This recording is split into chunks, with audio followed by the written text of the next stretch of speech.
Imagine waking up to find that one of Utah's most iconic natural landmarks, the Great Salt Lake, is gone. The birds that migrated here by millions are silent, the air is thick with toxic dust, and the water that once sustained life has vanished. As a resident of Utah and someone who's seen the shrinking shorelines myself, I have followed local news reports, expert interviews, and government reports, and I care deeply about the survival of this lake and our role in its recovery. This affects all of us. I think sometimes we believe that conservation efforts don't really involve us, but it does. It affects all of us. The Great Salt Lake impacts our health, our economy, wildlife, and climate. If we ignore it, we all pay the price.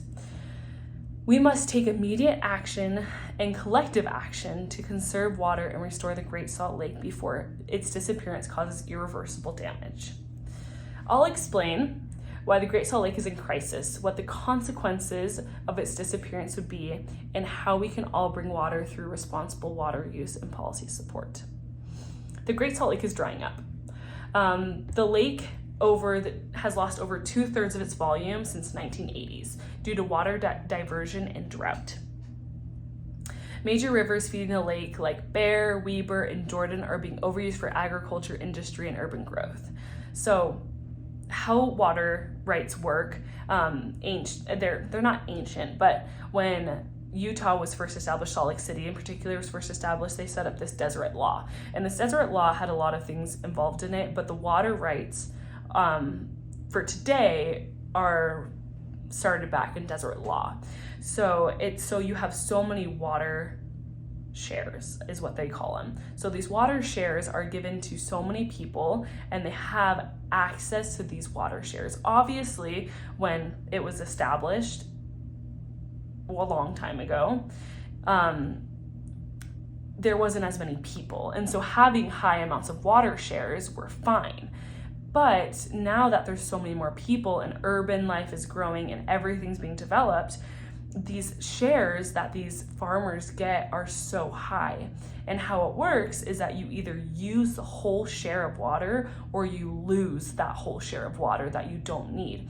So because of this, farmers will just waste water so that way they don't lose their share, because if there's especially dry year, then they're out of all that water. Understanding the crisis is only the beginning. What happens if we don't act? So the lake's disappearance would be disastrous, to put it simply.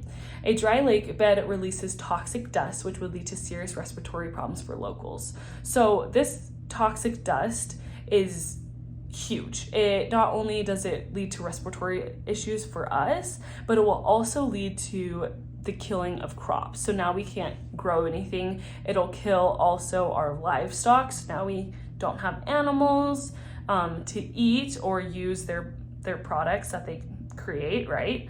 And also it can lead to serious cancer. Like essentially what would happen is that Utah would be pretty much unlivable.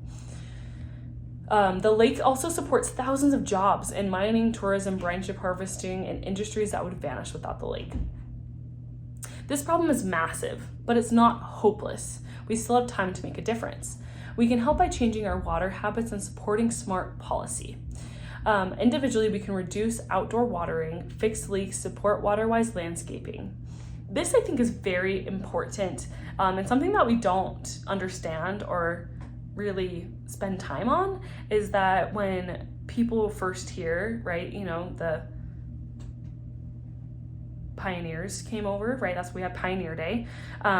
They were used to the east. They were used to big trees, green grass, lots of all this vegetation that exists there because of its climate. But here in Utah, it's dry. And so they planted all of these vegetation that require lots of water and are not native to this area. And because of that, they use twice as much water and they die very easily, right, if they're not looked after. And so if we change that narrative and we plant local Utah plants, not only will they use a fraction of the water, but they'll also live longer and be easier to take care of.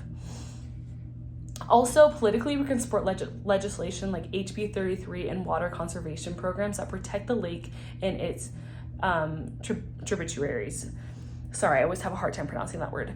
But HB 33 is legislation that finally is changing that Deseret law, where you either lose your water or you keep your water, or you essentially just waste it.